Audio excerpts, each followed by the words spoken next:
ಬಂಧದ ಭೇದವಾ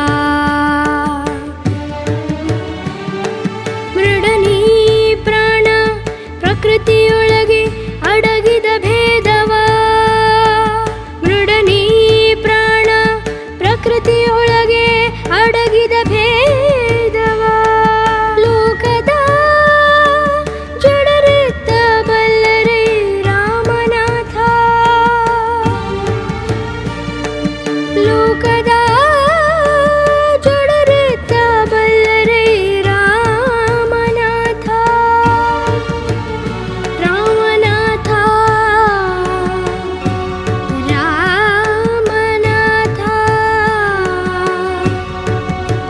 ರಾಮನಾಥ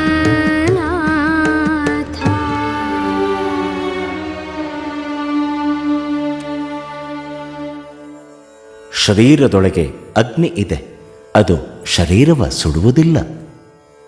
ಅಲ್ಲದೆ ಕುಡಿದ ನೀರಿನಿಂದ ಆರುವುದೂ ಇಲ್ಲ. ಹಾಗೆಯೇ ರಾಮನಾಥನು ಪ್ರಾಣ ಪ್ರಕೃತಿಯಲ್ಲಿ, ಅಂದರೆ ಇಡೀ ವಿಶ್ವದಲ್ಲೆಲ್ಲ ಅವ್ಯಕ್ತವಾಗಿ ಅಡಗಿದ್ದಾನೆ. ಈ ಗೂಢ ರಹಸ್ಯವನ್ನು ಈ ಲೋಕದ ಅಜ್ಞಾನಿ ಜನರು ತಿಳಿಯುವುದಿಲ್ಲ. ಈ ಶರೀರದೊಳಗಿದ್ದ ಕಿಚ್ಚು ಎಂದರೆ ಶಿವನ ಚೈತನ್ಯ, ಅದು ಅರಿವು ಎನಿಸಿದ ರಾಮನಾಥನ ನಿರಂಜನ ಬೆಳಕು. ಈ ಬೆಳಕು ದೇಹವನ್ನು ಸುಡುವುದಿಲ್ಲ ಹಾಗೂ ಇಂದ್ರಿಯಗಳನ್ನು ಸುಡದೆ ಪ್ರಕಾಶಮಾನವಾಗಿ ಮಾಡುತ್ತದೆ. ಆ ಚೇತನವು ಜಡ ಚೇತನಗಳೆರಡರಲ್ಲಿ ವ್ಯಾಪಿಸಿ ಮಿಡಿಯುತ್ತಿದೆ.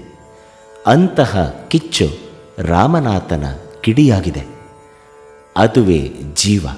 ಈ ಅರುವಿನ ಜ್ಞಾನಾಗ್ನಿಯ ಮಹತ್ವ ಈ ಲೋಕದ ಅಜ್ಞಾನಿಗಳು ತಿಳಿಯಲು ಸಾಧ್ಯವಿಲ್ಲ ಎಂದಿದ್ದಾರೆ ದೇವರದಾಸಿಮಯ್ಯನವರು.